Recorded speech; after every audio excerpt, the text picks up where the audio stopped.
Question number આપણો પહેલો છે કે નીચેના રૂઢિપ્રયોગોના અર્થ આપો. શું છે મિત્રો? તો નીચેના રૂઢિપ્રયોગોના અર્થ આપો અને આપણો 2 ગુણ માટેનો છે. તો પહેલો જ છે મિત્રો ઉમેદ બર આવવી. ક્વેશ્ચન નંબર 1 શું છે? તો ઉમેદ બર આવવી. તો એનો અર્થ શું થશે મિત્રો? તો ઈચ્છા પૂર્ણ થવી.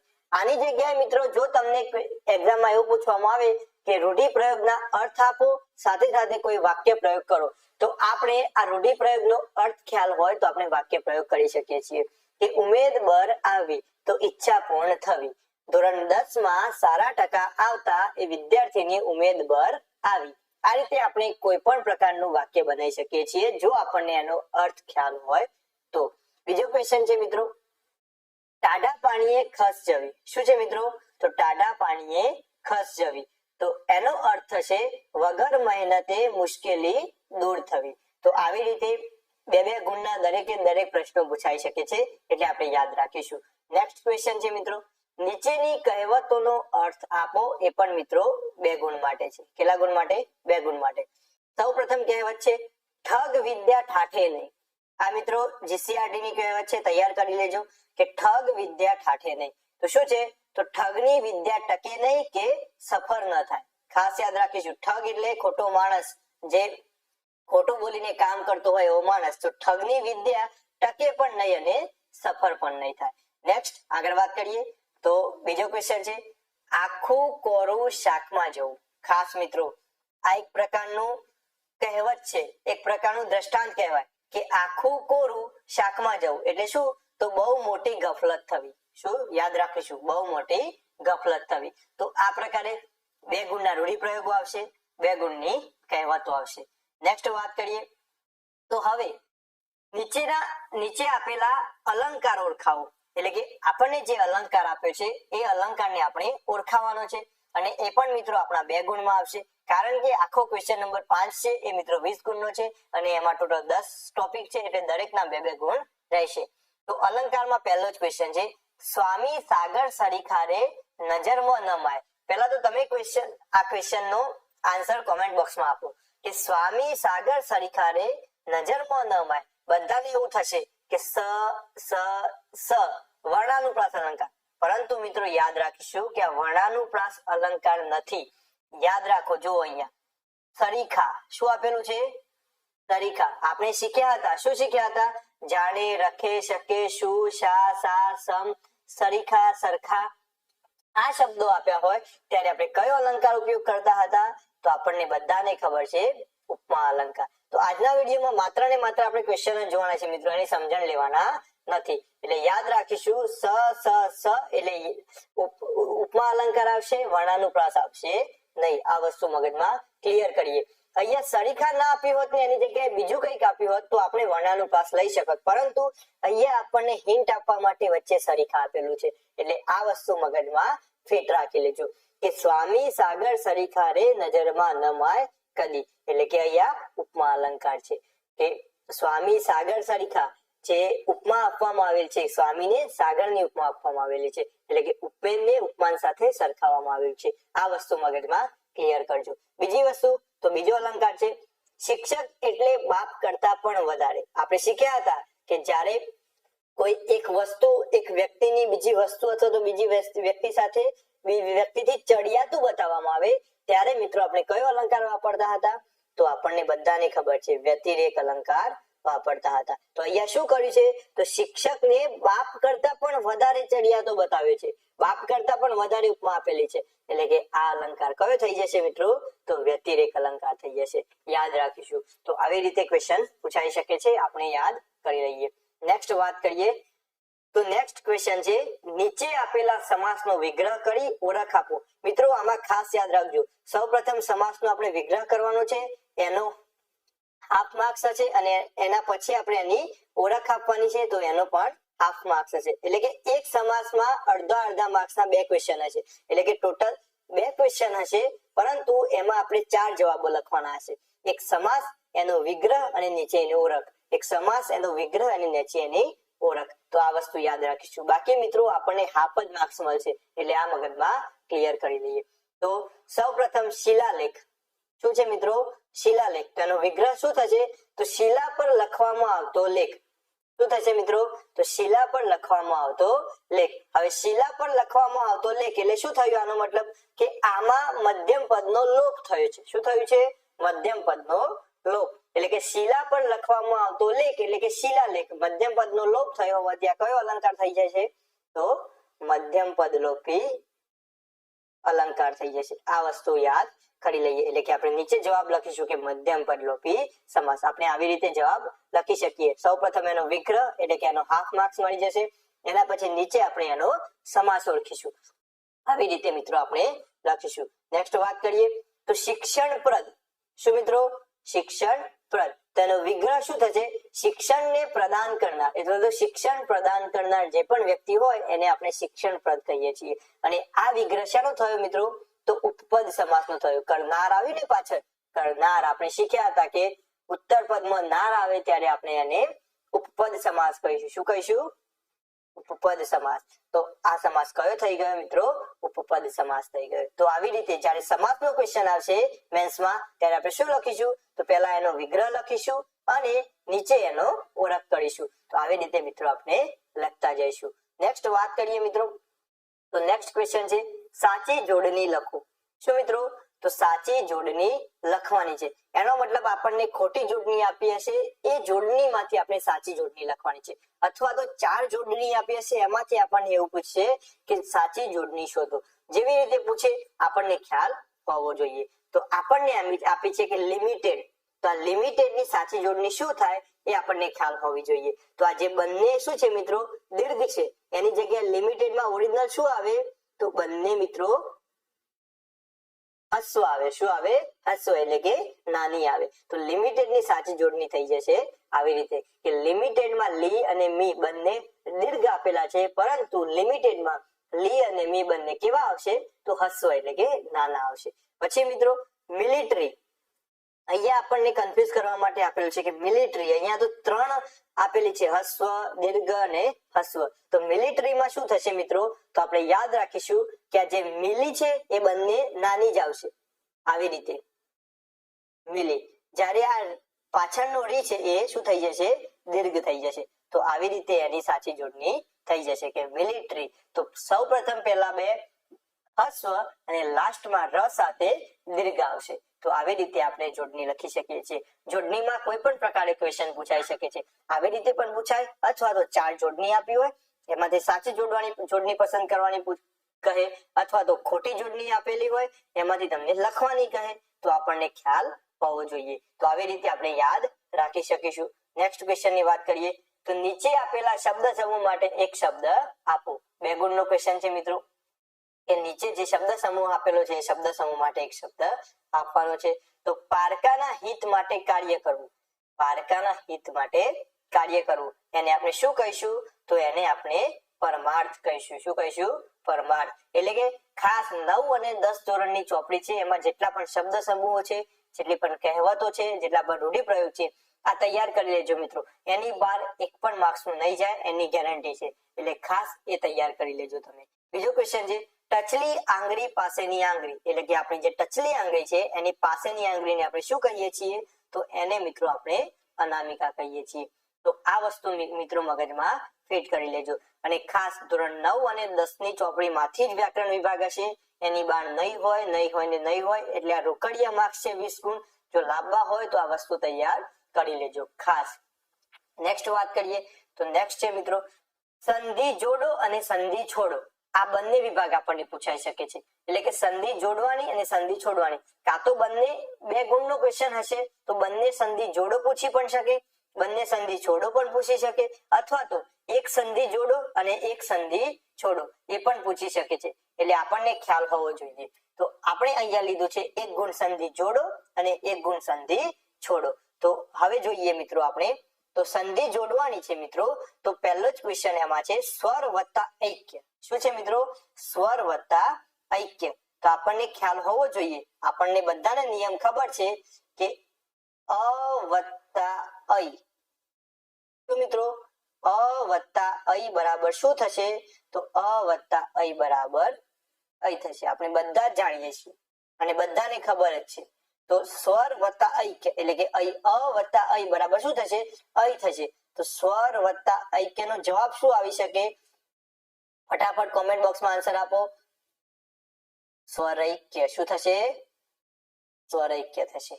શું થશે? ખાસ આ નિયમ આપણને ખ્યાલ હોવો જોઈએ કે અ વત્તા ઐ બરાબર ઐ, તો સ્વર વત્તા ઐક્ય બરાબર સ્વરૈક્ય. આ આપણને ખ્યાલ હોવો જોઈએ. આ મિત્રો હતો સંધિ જોડોનો ક્વેશ્ચન. હવે નેક્સ્ટ હશે સંધિ છોડો. તો સંધિ છોડોના ક્વેશ્ચનમાં શું હોઈ શકે એ આપણને ખ્યાલ હોવો જોઈએ કે ઉચ્છવ. શું આપેલું છે આપણને? ઉચ્છવ. ફટાફટ યાદ કરો કે આનો શું હોઈ શકે. આપણે બધા જાણીએ છીએ કે ઉચ્છવનો અર્થ અથવા તો ઉચ્છવની સંધિ છોડીએ તો શું આવશે મિત્રો?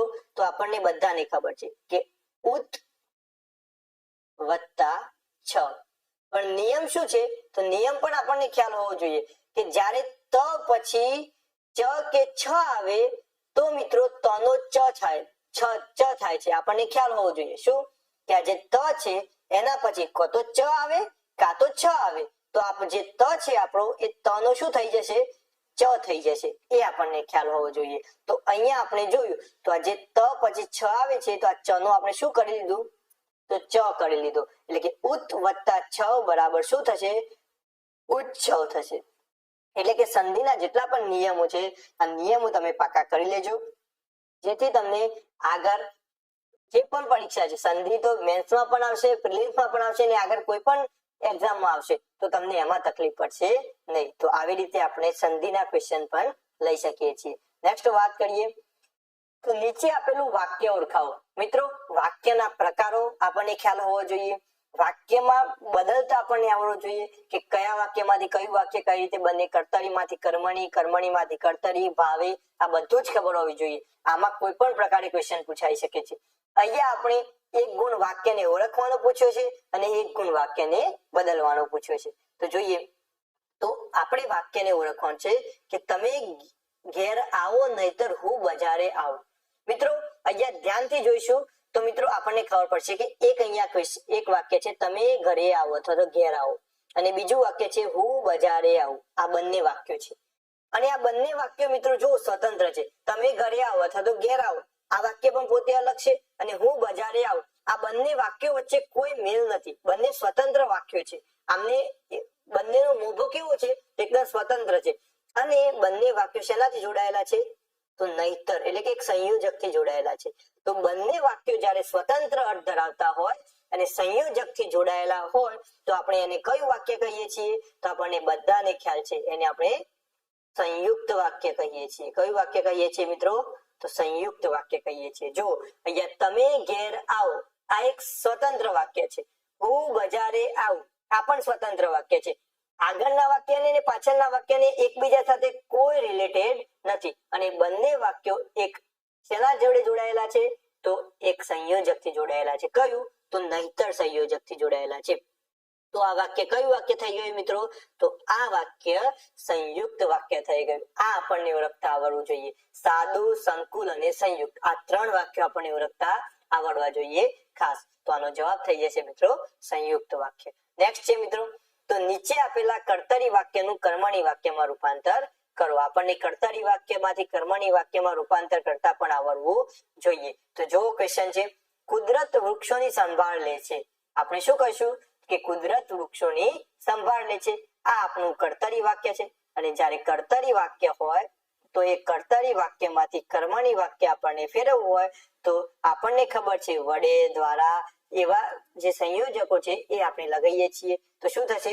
કુદરત દ્વારા વૃક્ષોની સંભાળ લેવાય છે. અને એક વસ્તુ યાદ રાખીશું કે એનો કાર પરિવર્તન થવું જોઈએ નહીં. અહીંયા વર્તમાન કાળ છે તો અહીંયા પણ વર્તમાન કાળ જ હોવો જોઈએ. તો આપણે શું લખ્યું? તો કુદરત દ્વારા વૃક્ષોની સંભાળ લેવાય છે. આ વસ્તુ મગજમાં ક્રિએટ કરી લઈશું.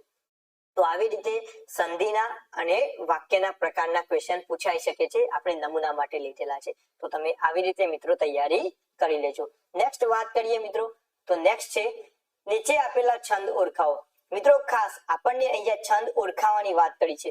જો સાથે સાથે એનું બંધારણ લખવાનું કે તો પણ આપણને આવડવું જોઈએ. એટલે કે બંધારણ ખાસ આપણે તૈયાર કરી લેશું કે એમાં આપણે ભૂલ પડવાની શક્યતાઓ પૂરેપૂરી છે અને એ ભૂલ ના પડે એટલા માટે આપણે દરેકે દરેક છંદના બંધારણ આપણને આવડવા જોઈએ. તો સૌપ્રથમ ક્વેશ્ચન છે કે કદી મારી પાસે, અહીંયા મિત્રો આપણે ટાઈપિંગ ભૂલ છે, અહીંયા આવશે કદી મારી પાસે વન વન તણા હોત કુસુમો. શું છે મિત્રો?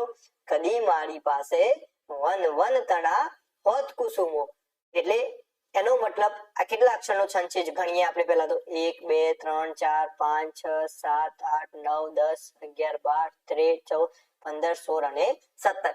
17 અક્ષરનો છંદ છે. તો 17 અક્ષરમાં મિત્રો આપણને ખબર છે કયા કયા છંદ આવશે. તો મંદાક્રાંતા, શિખરિણી, હરિણી અને પૃથ્વી. આ ચારે ચાર છંદ કેવા છે મિત્રો? તો આ ચારે ચાર છંદ કેવા છે? તો 17 અક્ષરના છે. તો મંદાક્રાંતામાં મભન તતગા એટલે કે મા તારા પ્રથમ 3 અક્ષર કેવા હોવા જોઈએ? તો ગુરુ હોવા જોઈએ. તો અહીંયા જોઈએ તો પ્રથમ અક્ષર લઘુ છે એટલે કે મંદાક્રાંતા તો આવી શકે નહીં. જ્યારે શિખરીની છંદનું શું થશે બંધારણ? તો યમન સભ લગા એટલે કે ય એટલે કે યમાતા. તો પ્રથમ અક્ષર લઘુ અને બાકીના બંને ગુરુ ગુરુ. તો અહીંયા જુઓ તો લઘુ, આ લઘુ અને આ ગુરુ ગુરુ. તો આપણને ખ્યાલ આવી જવો જોઈએ કે આ છંદ છે કયો છે? તો શિખરીણી છે અને એનું બંધારણ શું થશે? તો યમન સબલગા. આ વસ્તુ મગજમાં ક્લિયર હોવી જોઈએ મિત્રો ખાસ. તો આટલી વસ્તુ યાદ રાખીશું મિત્રો કે કદી મારી પાસે વન વન તણા હોત કુસુમો. તો આ કયો છંદ છે મિત્રો? તો શિખરીણી છંદ છે. આપણને ઓળખતા આવડવો જોઈએ. બીજું ક્વેશ્ચન છે ચરકાટ તારો એ જ પણ તુજ ખૂનની તલવાર છે. અહીંયા ગણીએ આપણે. ચલો 1 2 3 4 5 6 7 8 9 10 11 12 13 14 15 16 17 18 19 20. તો 20 અક્ષરનો તો કોઈ છંદ જ નથી. હવે પ્રશ્ન એ થાય તો ખ્યાલ હોવો જોઈએ કે અક્ષરમેળ છંદ નથી. તો આ કયો છંદ છે? તો આ માત્રામેળ છંદ છે. હવે માત્રામેળ છંદમાં આપણે શું ગણીશું? તો માત્રા ગણીશું. તો આપણે લઘુ ગુરુ લખી લઈએ જેથી કરીને ખ્યાલ આવી જાય આપણને.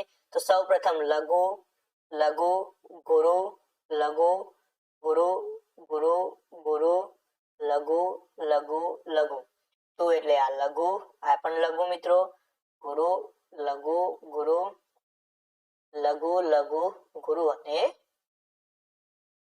લઘુ. આટલી આપણને ખ્યાલ હોવો જોઈએ. હવે આપણને ખબર છે કે લઘુ અક્ષરની માત્રા 1, ગુરુ અક્ષરની માત્રા 2 એટલે કે અહીંયા 1 1 2 1 2 2 1 1 1 1 1